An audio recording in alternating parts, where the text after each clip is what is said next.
माझे नाव ज्योती आहे. संदीप आणि मी 1 वर्ष डेटिंग केल्यानंतर लग्न केले. लग्नाला आमचे काही खास मित्र आणि फक्त जवळचे नातेवाईक आले होते. संदीपलाही तेच हवे होते. लग्न शॉर्ट आणि सिंपल व्हावे अशी त्याची पण इच्छा होती. आम्ही इथे पुण्यातच राहतो, तर संदीपचे आईवडील गावीच असतात. संदीप त्याच्या आईवडिलांचा एकुलता एक मुलगा आहे. संदीप फारसा कधी गावी जात नाही. जेव्हा कधी त्याच्या आईबाबांना आम्हाला भेटायचे असते तेव्हा ते इथे पुण्यातच येतात. लग्नानंतर मी माझी नोकरी सोडून हाऊसवाईफ बनले आहे आणि घराकडे पूर्ण लक्ष देत आहे. आम्ही नुकतेच येथे एक छोटंसं घर देखील घेतलं आहे. आमचे घर रस्त्याच्या कडेला आहे. खिडक्यामधून रस्ता दिसतो. आमच्या स्वयंपाकघराच्या खिडकीतूनही रस्ता दिसतो.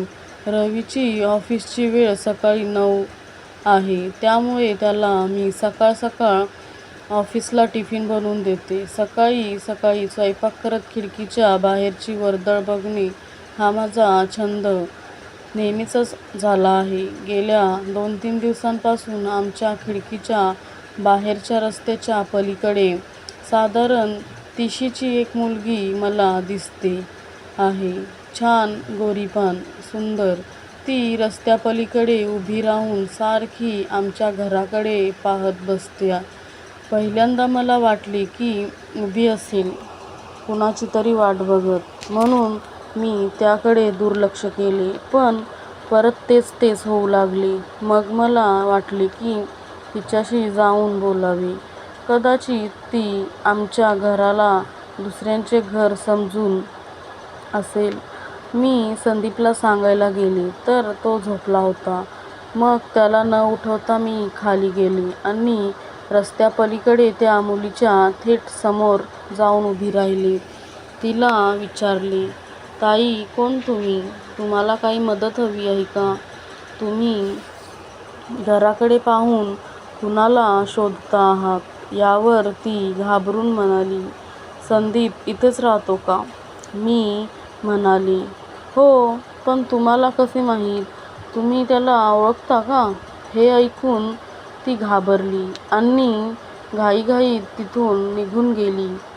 मी तिला मागून हाक मारत राहिले, पण मागे देखील वळून न बघता ती तिथून निघून गेली. माझ्या डोक्यात विचारांचे चक्र घुमत होते. कोण असेल बरं ती बाई? हे प्रश्न मला सारखे खात होते. मी घरी परत आल्यावर संदीपला जागा केलं. मी कुठे गेले होते असे त्याने विचारलं देखील. मी त्याला झाला सगळा प्रकार सांगितला. हे ऐकून संदीपचा चेहरा फिका पडला. मी त्याला हेही सांगितले की तिलाही तुझे नाव माहीत होते. "कोण होती रे ती?" "संदीप." "ती तुला कशी ओळखते?" हे ऐकून संदीपला राग आला. तो म्हणाला, "अगं वेडी आहेस का तू? मला कसं माहीत असेल?" पण संदीपच्या चेहऱ्यावरचा बदललेला रंग पाहून मला आश्चर्य वाटले. पण या विषयाला जास्त हवा न देता तो विषय आम्ही तिथेच थांबवला. परत रात्रीपर्यंत आम्ही याच्यावर काही बोललो नाही. दुसऱ्या दिवशी सकाळी उठले तेव्हा संदीप आधीच उठून मला न सांगताच कुठेतरी बाहेर गेला होता. किचनमध्ये गेल्यावर बघितले तर संदीपने किचनची खिडकी घट्ट बंद करून ठेवली होती.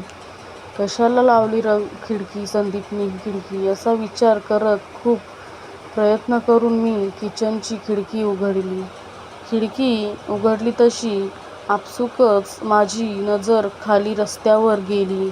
रस्त्यापलीकडे संदीपला त्या कालच्याच मुलीशी बोलताना पाहून मला आश्चर्य वाटले.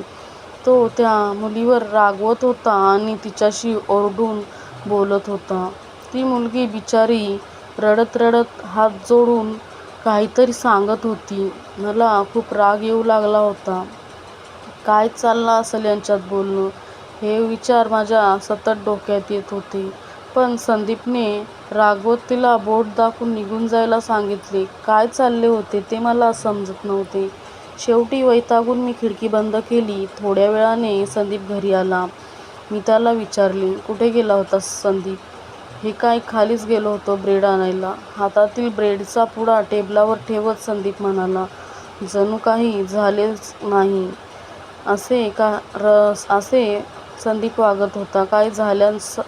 काही झालंच नाही असे तो वागत होता. त्याने खाली झालेला प्रकार मला अजिबात सांगितला नाही.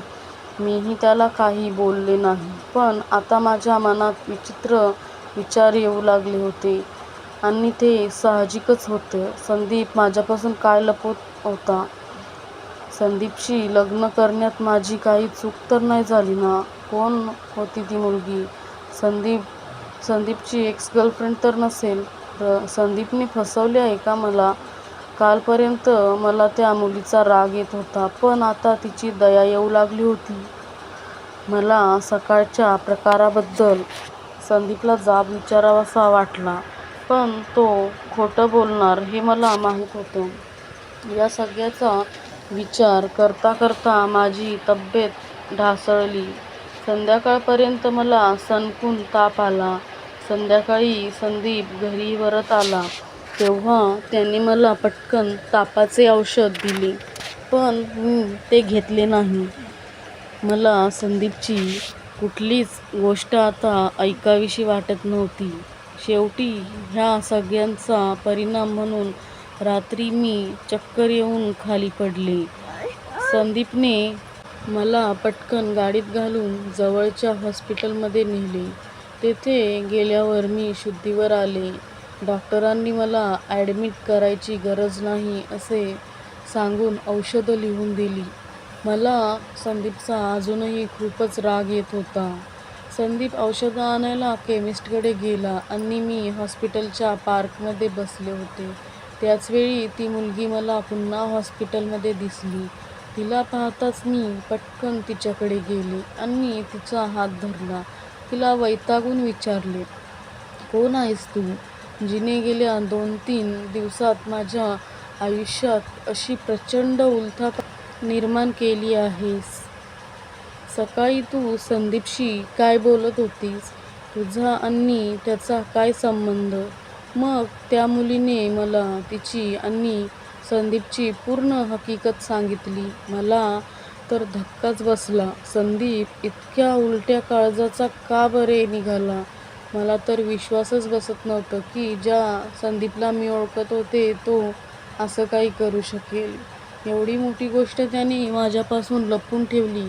दुसऱ्या दिवशी संध्याकाळी मी त्या मुलीला घरी बोलावले. संध्याकाळी संदीप घरी आला असता आपल्या घरात त्या मुलीला पाहून चपाचप तिच्या अंगावर ओरडलं, रेवा तू इथे कशी? चालती हो आधी. तुला सांगितले होते ना ज्योतीपासून दूर राहा म्हणून, तरी तू का आलीस इथे? मी आणलाय रेवा वंशांना इथे. त्यांना काहीही वाईट साईट बोलण्याचा अधिकार तुला नाहीये संदीप. मी संदीपला म्हणाले. संदीप एकदम चकित होऊन माझ्याकडे बघतच बसला. मी म्हणाले, हो संदीप, मला सगळं माहिती पडले आहे. किती कठोर आहेस रे तू. लाज वाटते मला तुझी. रेवाताई तुझी सख्खी बहीण असून देखील तुला तिच्याबद्दल जरा देखील माया नाही का? खरं तर रेवा ही संदीपची सख्खी बहीण होती. 2 वर्षांपूर्वी तिने पळून जाऊन लग्न केले होते. तेव्हापासून आणि त्यांच्या आईबाबांनी रेवांशी सगळे संबंध तोडून टाकले होते. इतकेच नव्हे तर मला देखील तिच्याबद्दल काही सांगितले नव्हते. काल मला रेवाताई हॉस्पिटलमध्ये दिसली तेव्हा तिने मला सगळी हकीकत सांगितली. आता रेवाताईचा नवरा हॉस्पिटलमध्ये ॲडमिट होता. त्याचे हार्टचे ऑपरेशन होते आणि त्यासाठी तिला 5 लाख रुपयांची गरज होती. म्हणून ती संदीपला मदतीसाठी भेटली होती. पण संदीपने तिला पैसे देण्यास नकार दिला आणि तिला उलट तिथून हाकलून दिले.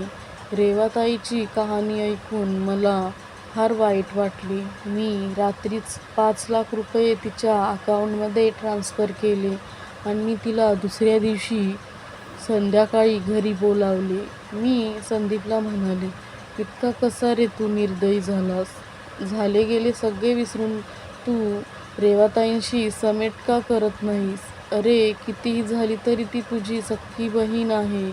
ज्या माणसाला स्वतःच्या बहिणीचे अश्रू बघून दया येत नाही त्या माणसात माणुसकीच शिल्लक नाही. मला अगोदर माहीत असते की तू इतक्या कठोर आहेस तर मी तुझ्याशी कधी लग्नच केलं नसतं. माझे बोलणे ऐकून रवीला वाईट वाटले. त्याच्या डोळ्यातून अश्रू वाहू लागले. तो ढसाढसा रडू लागला आणि रडत रडत तो म्हणाला, रेवाताई मला माफ कर. मी तुझ्याशी असे वागायला नको होते. पण आम्ही तुला खूप लाडाकोडात वाढवले होते. एके दिवशी तू कुणालाही काहीही न सांगता घरातून पळून गेलीस. अगं तुझे प्रेम होते तर आम्हाला कमीत कमी विश्वासात घेऊन सांगायचे तरी होते. पण तू पळून गेलीस आणि आम्हाला एकदम आमचा विश्वासघात झाल्यासारखे वाटले. गावात आपल्या कुटुंबाची खूप बदनामी झाली गं. म्हणून आम्ही ठरवले की आता तू आमच्यासाठी मेलीस. पण आता झाले गेले सगळे गंगेला मिळाले. मला एकदा माफ करून बघ. मी आईबाबांना पण समजावेन. ही वेळ परत येणार नाही. आमचेही चुकलेच. संदीपला रडताना पाहून रेवाताई देखील रडू लागली. त्या दोघा भाऊ बहिणीला रडताना पाहून माझे डोळे देखील भरून आले. पण आता त्यांच्यातील सर्व तक्रारी दोघांच्या अश्रूंनी संपवल्या होत्या. मग रवी स्वतःच रेवाताईला घेऊन हॉस्पिटलमध्ये गेला. त्याने आईबाबांनाही फोन करून पुण्यात बोलावून घेतले. त्यांना समजावले. दोघांनीही आपल्या मुलीला मोठ्या प्रेमाने मिठी मारली. आता रेवाताईच्या पतीची प्रकृती चांगली आहे. देवाकृपेने त्यांचे आयुष्य आता सुखरूप आहे. आमचे सगळ्यांचे आयुष्य आता सुखी झाले आहे. मित्रांनो, तुम्हाला जर ही कथा आवडली असेल तर प्लीज चॅनलला सबस्क्राईब करा आणि कमेंटमध्ये नक्की कळवा की तुम्हाला ही कथा कशी वाटली आहे ते. तोपर्यंत धन्यवाद.